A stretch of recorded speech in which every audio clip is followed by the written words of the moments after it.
Otep aujourd'hui. Bon, Otep, toi, Baba Amasu, Baba Kinkela, Wamazulu, Kufu Imhotep. Merci énormément de nous accorder ce moment pour parler aujourd'hui du féminin sacré. Mhm. Il y a quelque temps, tu nous as envoyé un appel à la femme, au réveil de la femme. C'était un appel très émouvant, très pertinent et avec une grande urgence. Donc, je voudrais discuter avec toi justement à ce propos. Guerre, nous n'en sortirons qu'avec les matriarcats, c'est-à-dire la force des moutes. C'est ainsi que les moutes doivent être vigilants, elles doivent doubler de vigilance. Ils doivent s'apprendre, ils doivent se connaître, se découvrir. Et surtout, se tenir la main.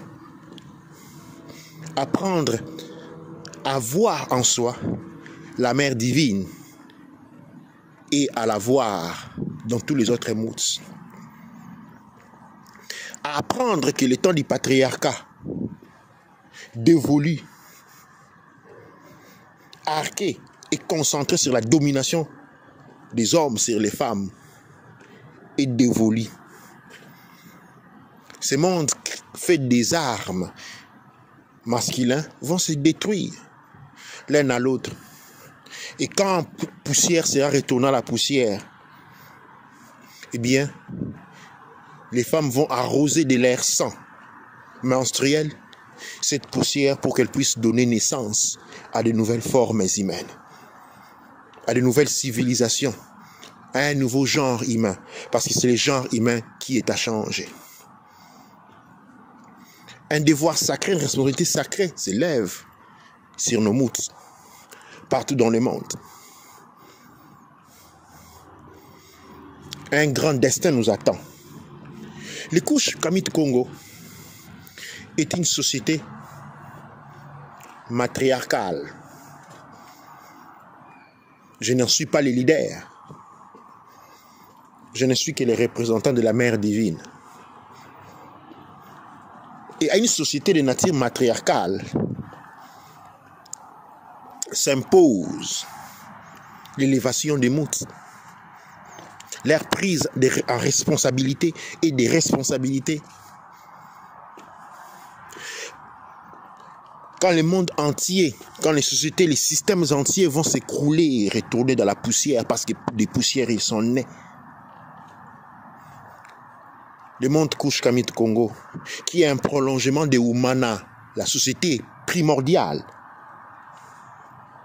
des amarguis de la terre, les premiers habitants féminins, les premières sociétés féminines de la terre aujourd'hui reléguées dans le monde intérieur, les Abzous, vont reprendre les contrôles.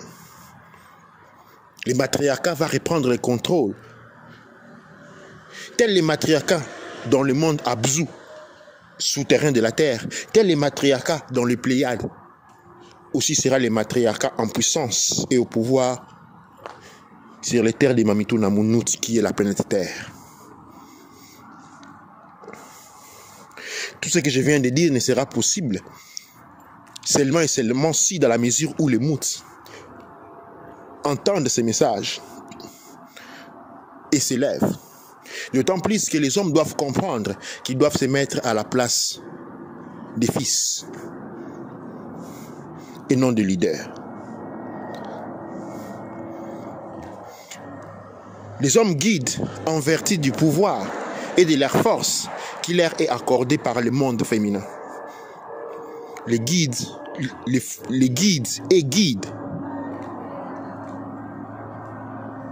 parce qu'il reçoit ce pouvoir de sa mère. Et donc, c'est un appel d'encouragement, de conscience. Donc, le temps est passé et on s'aperçoit que oui, l'appel a été lancé, beaucoup de personnes l'ont reçu, mais dans ta compréhension, si tu pourrais nous éclairer sur quel en est le résultat aujourd'hui. Quel en est le résultat aujourd'hui? Dans un premier temps, dans cet appel, ou disons, parce que cet appel que j'ai lancé fait partie un peu de ce qu'on appelle l'éveil des consciences. Et l'éveil des consciences, quand on dit le mot éveil des consciences, l'éveil, c'est le réveil, euh, prise de contact avec la réalité directe. Et la conscience signifie, on ne peut pas, je veux dire, on peut parler des consciences sans savoir. On ne peut pas parler des savoirs sans connaissance. On ne peut pas parler des connaissances sans système d'information. Donc, une éveil à la conscience dépend de manière énorme des facteurs information, système de connaissances, renouvellement des systèmes de connaissances, mise à la preuve des systèmes de connaissances.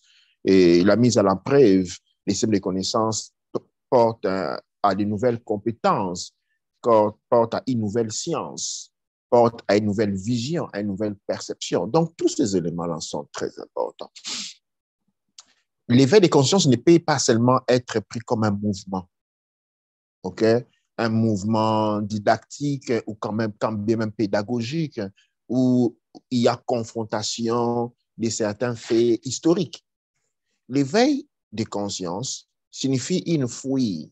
On doit fouiller dans ce qui est dit et dans ce qui n'a pas été dit. Par exemple, dans notre cas, nous savons très bien et nous le disons toujours que une des histoires les plus récentes, c'est-à-dire l'histoire de la colonisation et de l'esclavage, ont été écrites par les esclavagistes. Okay?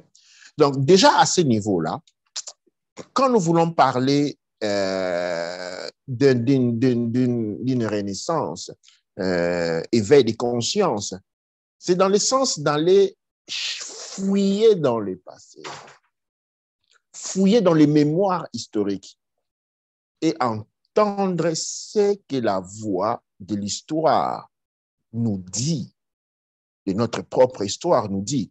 Une fois que cela a été fait, eh bien, ce niveau de connaissances-là, acquises, standardisées, doit pouvoir être mis à disposition de tout le monde. Cela permet le haussement des niveaux complexifs des consciences communautaires. Le haussement du niveau de conscience correspond à ce que j'appelle la qualité de l'être. La différence qu'il existe entre un être supérieur et un être inférieur est de par la qualité. Cette qualité a à faire avec la structuration de notre DNA. La structuration de notre DNA donne l'accès à certaines zones du cerveau. C'est ainsi que des choses ou des facultés qui peuvent sembler comme les super facultés comme la télékinésie, les télétransports, l'intuition, la super intuition, sont des habiletés qui habitent ou qui sont localisées dans certaines parties ou certaines parties de notre cerveau où notre conscience active n'a pas accès. Cela constitue un certain niveau d'être, ne pas avoir accès à cela. Ne pas avoir accès, par exemple, à l'intelligence émotionnelle définit déjà une autre qualité d'être. Un être qui a accès à l'intelligence émotionnelle n'est pas au même niveau d'être à une personne qui n'a pas accès à de l'intelligence émotionnelle. Qui a seulement accès à une intelligence corporative, c'est-à-dire didactique, cartésienne, est un être inférieur par rapport à celui qui a un accès à l'intelligence émotionnelle. Pourquoi je parle d'être inférieur? Je parle d'accès au cerveau.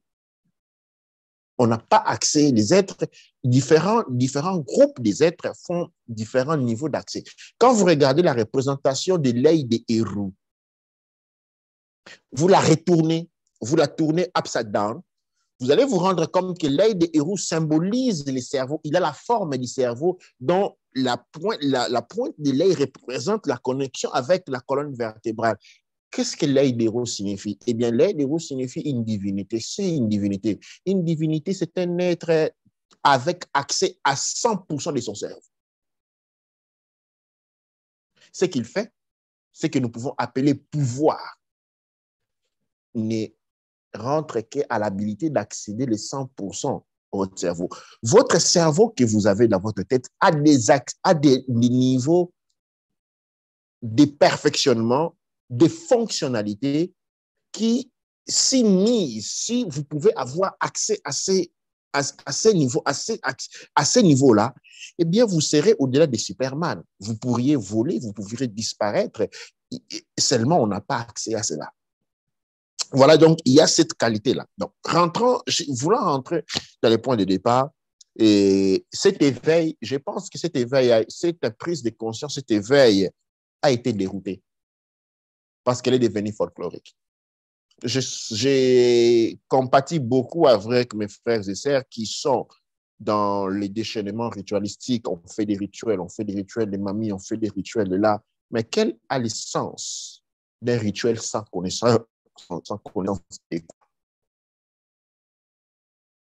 Les initiations.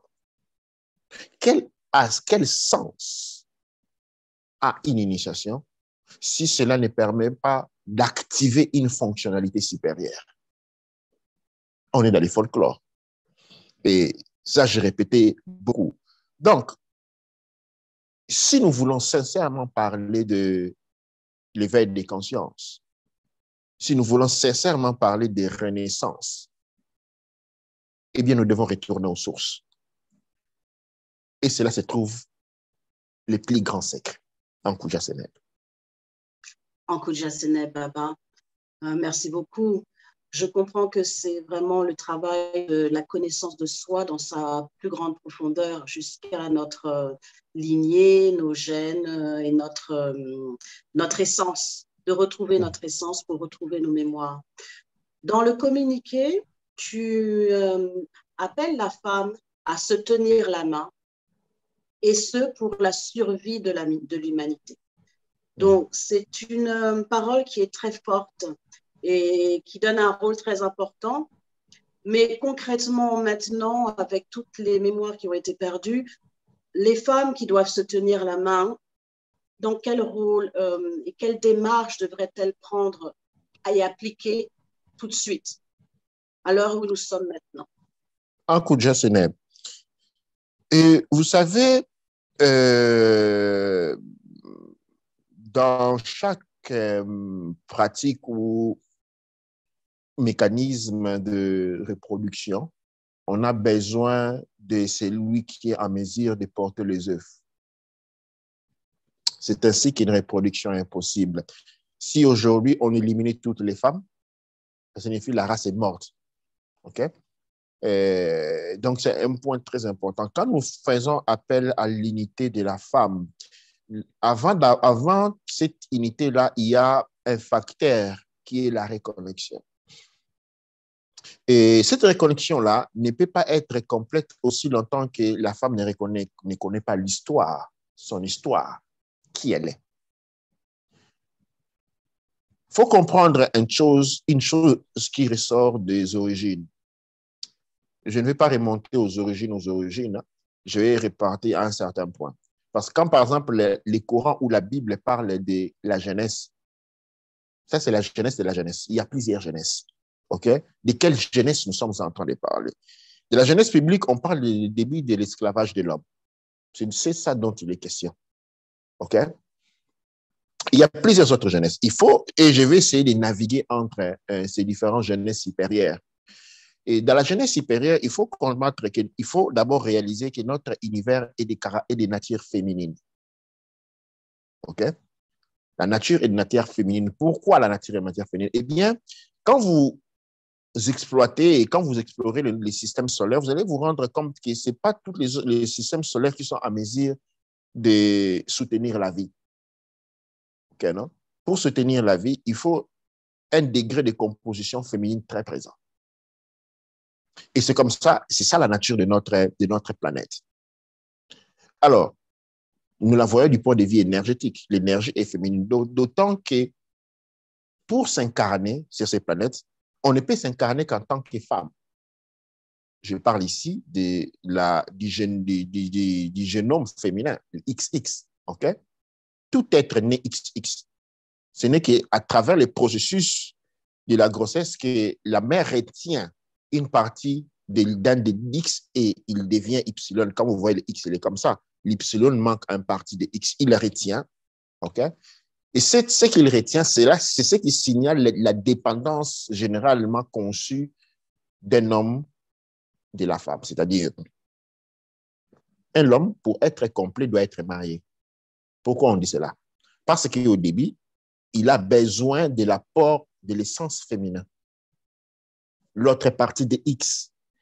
Parce que toute femme est une réplique de la femme originelle, la mère divine. Et la mère divine, en elle, avait retenu une partie de X pour créer les prototypes masculins. OK, alors, et donc, toute femme est à même de compléter un homme. Quand la femme complète l'homme à travers les mariages, qu'est-ce qui se passe? En fait, la femme, énergétiquement, donne à l'homme un petit X. Énergétiquement, l'homme, dans sa maturité, devient une femme, du point de vue énergétique. C'est ça l'homme mature. L'homme mature, c'est celui qui balance l'énergie féminine en lui, parce qu'il est lui apporté. La femme symbolise l'autre partie énergétique. Et donc, avec ceci, nous réalisons combien la présence de l'énergie féminine, parlons de l'énergie féminine plutôt que des femmes, comme ça nous serons beaucoup plus clairs. La présence de l'énergie féminine est capitale pour le maintien de l'existence. Cette énergie féminine poussée doit être protégée.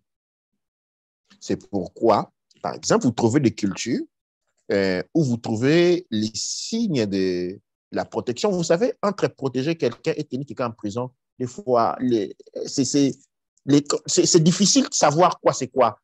Je suis protégé ou je suis mise en prison. Quand vous allez dans beaucoup de cultures, notamment par exemple la culture arabe, vous voyez que la femme, elle est toujours couverte. Okay? On peut dire que non, elle est couverte parce qu'on est en train de limiter sa liberté, comme les Occidentaux aiment bien crier. Mais on peut aussi dire qu'on est en train de la limiter pour la protéger. Où se trouvent les points d'échange, c'est vraiment très difficile à savoir. Mais et quand nous rentrons sur le plan énergétique, nous rendons compte que pour le maintien de la vie sur Terre, l'énergie féminine doit toujours être protégée. Protégée de quoi? Des fois, elle doit être protégée d'elle-même.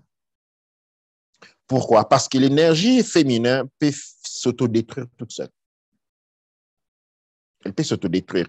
Pourquoi? Pourquoi? Parce que l'énergie féminine change facilement. Elle se trouve sous des influences masculines, elle change.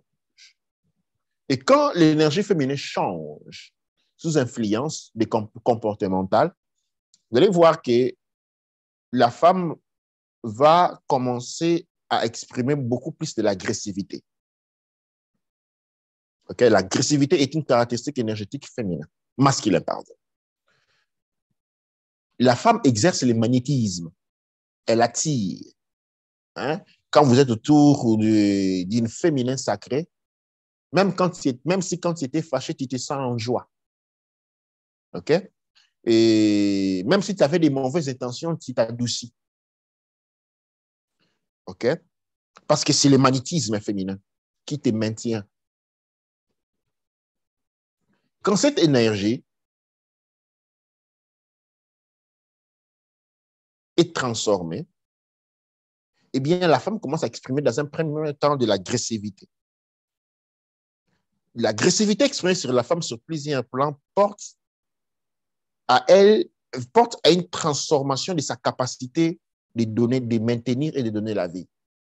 En fait, quand vous regardez aujourd'hui, vous allez trouver que de plus en plus de femmes ont des difficultés à donner naissance naturellement. Alors, si nous rentrons 50 ans 40 ans dans le passé, vous allez vous rendre compte qu'à un moment donné, on disait que les femmes européennes ne voulaient plus avoir beaucoup d'enfants. Elles avaient 1 ou 2 enfants, c'est tout. En Afrique, on a fait 5, 7, 8. Ce qu'on ne vous avait pas dit, c'est-à-dire, ce n'est pas que la femme occidentale ne pouvait pas faire 5 enfants. Elle avait perdu cette capacité-là. Rentrez dans le XVIIe siècle, vous allez trouver 8 enfants aussi, 10 enfants aussi. Okay? Quand vous allez dans certains pays, par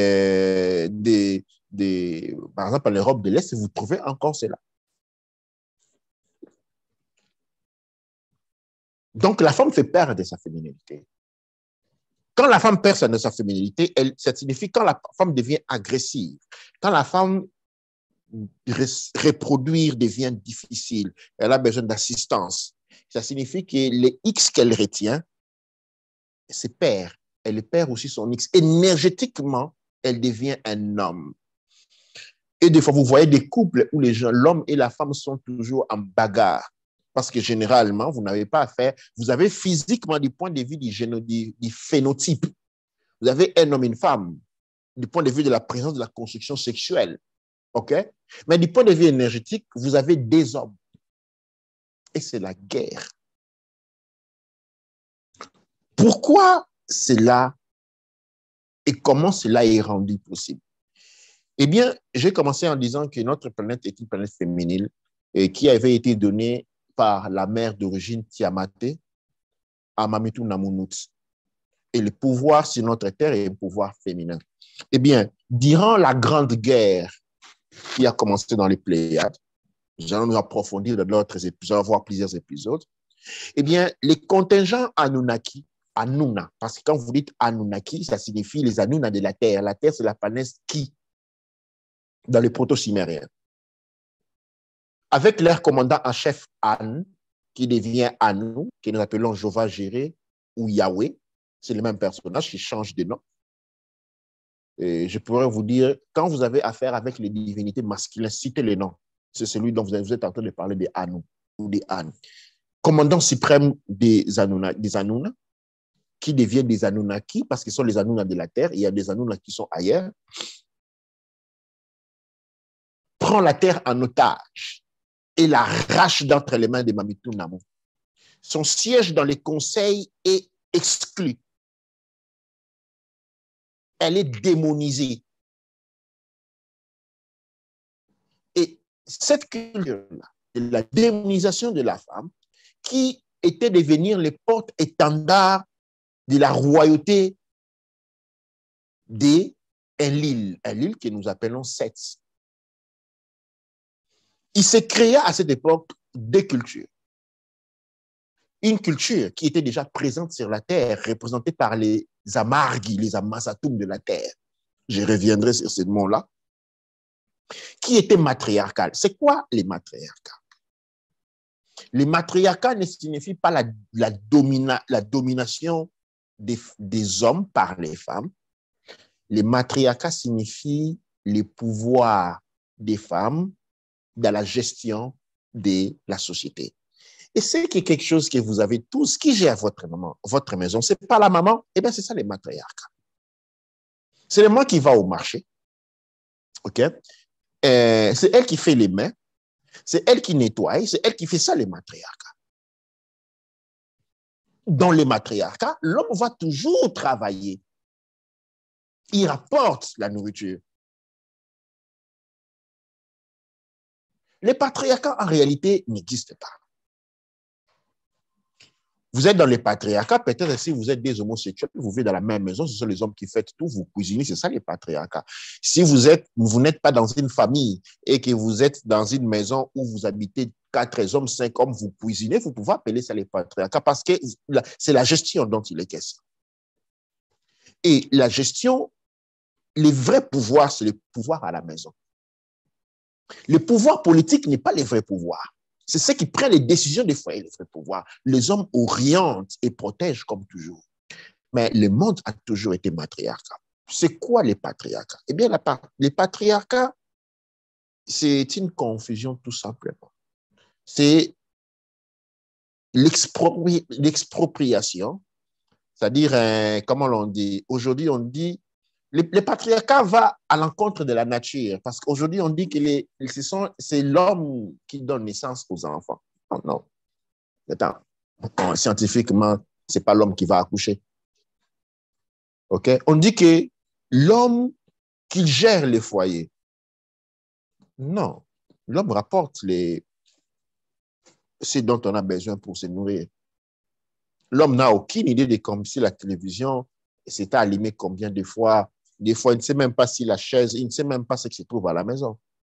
Le matriarcat ne signifie pas un pouvoir de domination des femmes sur les hommes.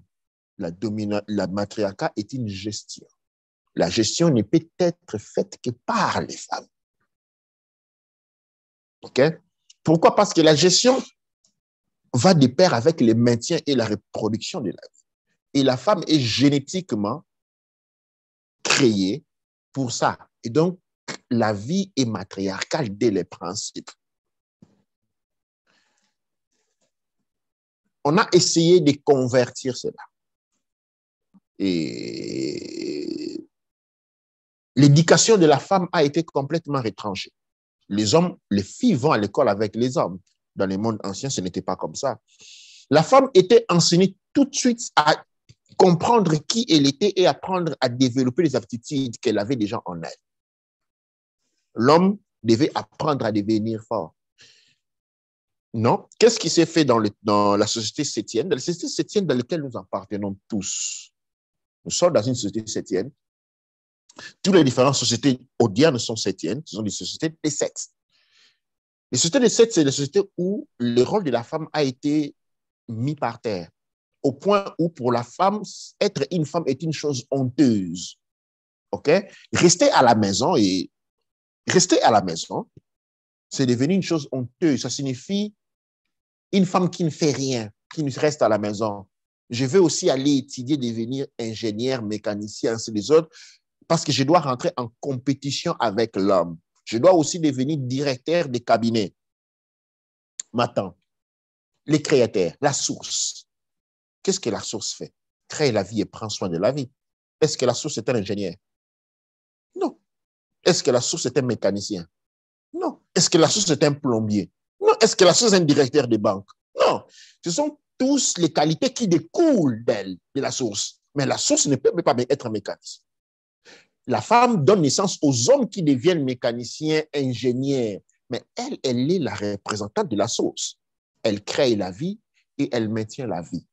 Elle maintient et les mécaniciens, et les ingénieurs, et les astronautes. C'est ça ses rôles. Maintenant, c'est ce qu'on appelle la balance quantique de notre cosmos. Cette balance quantique est rompue quand la femme abandonne ses rôles de divinité et veut devenir un sous-être. Elle veut elle aussi faire un mécanisme. À ce moment-là, pour faire cela, elle doit oublier ce qu'elle est. Elle doit rentrer dans une nouvelle veste. En rentrant dans cette nouvelle veste-là, ce qu'elle ne s'attendait pas, sa féminité commence à se découler, à s'étanner. Et l'étanissement les refoulements, parlons du refoulement de la divinité par la femme, comporte la perte de la divinité elle-même, c'est-à-dire la femme commence à concevoir de manière difficile ou à ne pas concevoir du tout les wombs pleins de fibromes, pleins de maladies. Pourquoi le womb, l'utérus est-elle malade? Elle est en train de mourir. Pourquoi elle est en train de mourir? Eh bien, parce que la femme, elle est en train de se transformer. Elle est en train de quitter son état de divinité. Elle est en train de chuter. Elle est en train de tomber. Elle est en train de se transformer en un homme. Et quand ce processus est complété, il n'y a plus de vie. Il n'y a plus de divinité. Il n'y a plus que des sous-êtres. La possibilité, quand vous regardez les cathédrales, à quoi ressemblent? Vous avez fait l'attention. Les cathédrales ressemblent tous à l'organe, l'entrée des cathédrales ressemble tous à l'organe sexuel féminin. Et c'est là où on va trouver Dieu. Et la femme qui abandonne son identité de femme, c'est les cathédrales qui se ferment. Après, vous faites quoi? C'est la guerre. Comme nous sommes en train de nous préparer à en faire un aujourd'hui. Quand je dis les retours à la féminin, c'est ce dont je suis en train de parler. La femme qui doit reprendre son poste. Ce n'est pas un poste de divinité. Ce n'est pas que la femme doit se sentir Dieu ou déesse, mais elle doit prendre conscience que la vie dépend d'elle. Et qu'aujourd'hui, si nous sommes aussi près d'une troisième guerre nucléaire, c'est un symbole important de la transformation poussée de l'énergie féminine à une énergie masculine pervers. Un coup de jassénèbre. Tout honnête, cher. Merci beaucoup. Je reviens un peu plus haut. Nous entendons que cette guerre entre le patriarche et le matriarche vient depuis très, très longtemps et qu'il a été fait avec une force si terrible que maintenant, Tiamat et l'énergie féminine a été complètement repoussée. Donc, du coup, au jour d'aujourd'hui, à la veille de cette guerre nucléaire qui arrive, comme tu disais auparavant, la femme actuellement, avec cet appel au retour du féminin sacré, tente de faire des rituels ou des initiations à des divinités féminines dans l'intention de reconnecter quelque chose. Mais avec ces tentatives, tu nous as expliqué que c'est vraiment retourner à un état de féminité beaucoup plus simple et depuis l'intérieur par la connaissance de soi et de son. Te remercions. Et par la suite, si ces rituels ne sont plus si nécessaires, comment une femme peut ressentir justement ou être éduquée par la mère divine si la séparation était si rude et si dramatique? Comment elle peut reconnecter avec l'énergie divine si ce n'est par justement donc les initiations ou les rituels pour essayer de faire appel? Voilà, c'est ma question. Un coup de jassénèbre. Pour répondre à ces questions-là, je suis contraint de vous raconter une histoire que sûrement beaucoup ne comprendront pas. Mais sans cette histoire-là, je ne sais pas comment avancer. Et c'est une histoire ancienne, antique, très, très, très antique. Et quand vous parlez de l'Antiquité, ça n'a rien à voir. L'Antiquité que l'on étudie à l'école, c'est juste hier. Et nous retournons à l'époque de la création. Quand la mère divine, la source originelle de toute chose, se manifesta et créa, et ceux qui sont dans les couches Camille Congo, dans l'étude, peuvent aller faire recours à l'étude sous la news. Dans la news, j'explique cette histoire avec beaucoup plus de détails. La mère divine, quand il se confronta avec le fils de la malédiction, les créatures de force de la malédiction, qui voulaient en fait violer la mère divine. Cette histoire est encore reprise dans la Bible quand on parle des démons qui vont violer la Ève. Et qu'est-ce qui va se passer? Sophia, la mère divine, et puis il y a Sophia Zoé. Sophia Zoé, c'est quand nous parlons des barbelous. Alors, les démons vont entrer, ou les démons, quand nous parlons des démons, nous sommes en train de parler des archanges.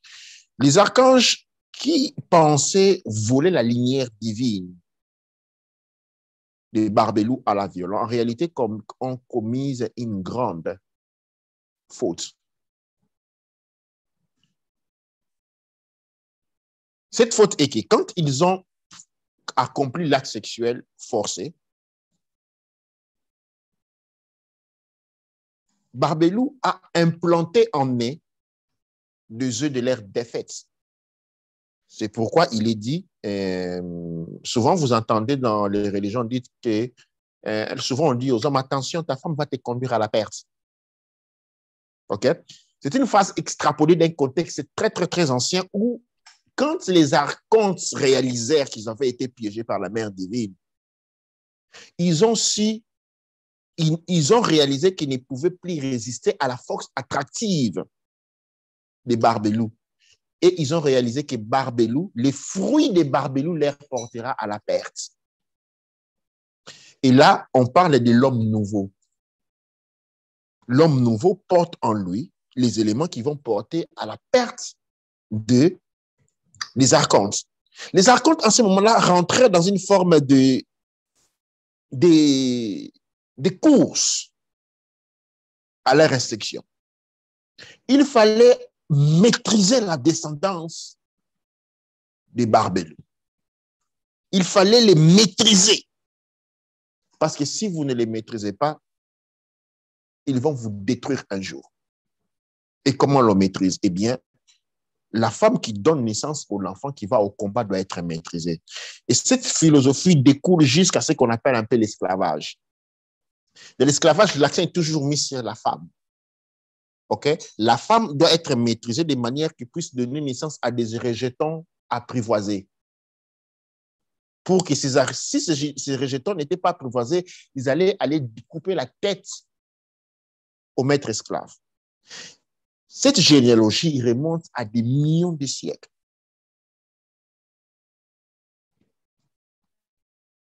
La femme, okay, est dotée d'une lumière divine intérieure. Et les rituels, okay, de la femme ne sont pas les rituels comme on fait aux hommes.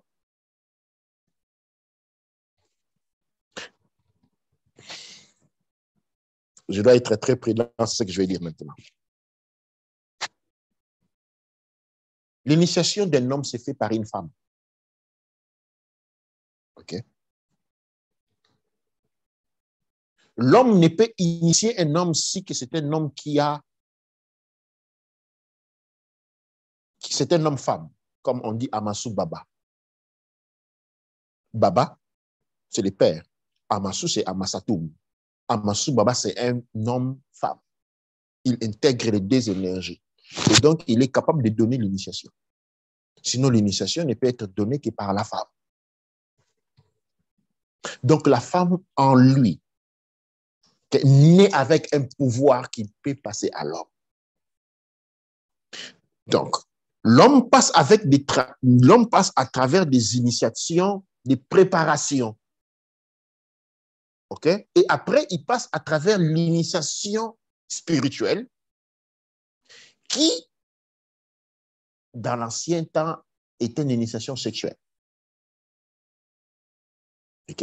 Et sur ça, nous allons développer ce qu'on appelle les tantras, nous allons donner une explication là-dessus. La femme est née initiée. OK? Elle est née initiée. La femme se réveille. Elle doit se réveiller, elle doit se souvenir.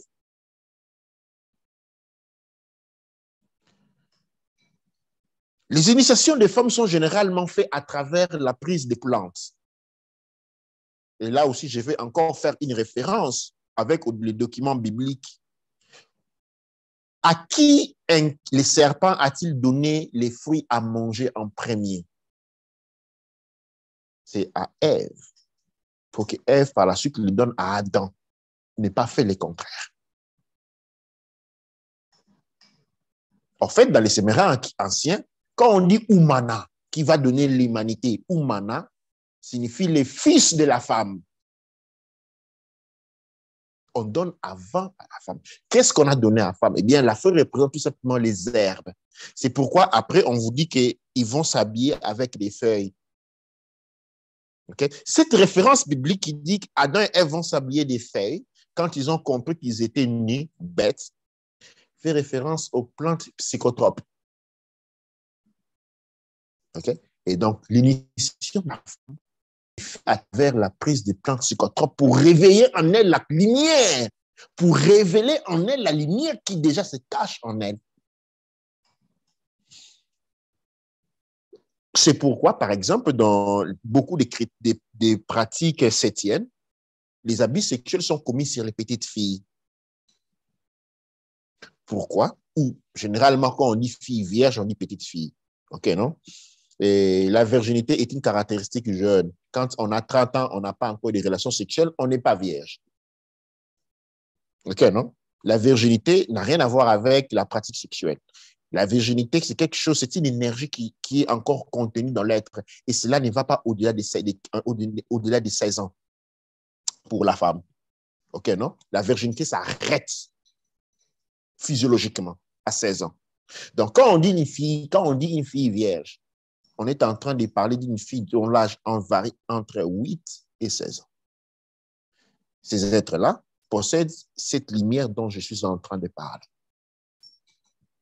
Quand on vous vole cette lumière-là, vous perdez toute lien avec votre divinité et vous allez vous transformer en homme. énergétiquement parlant.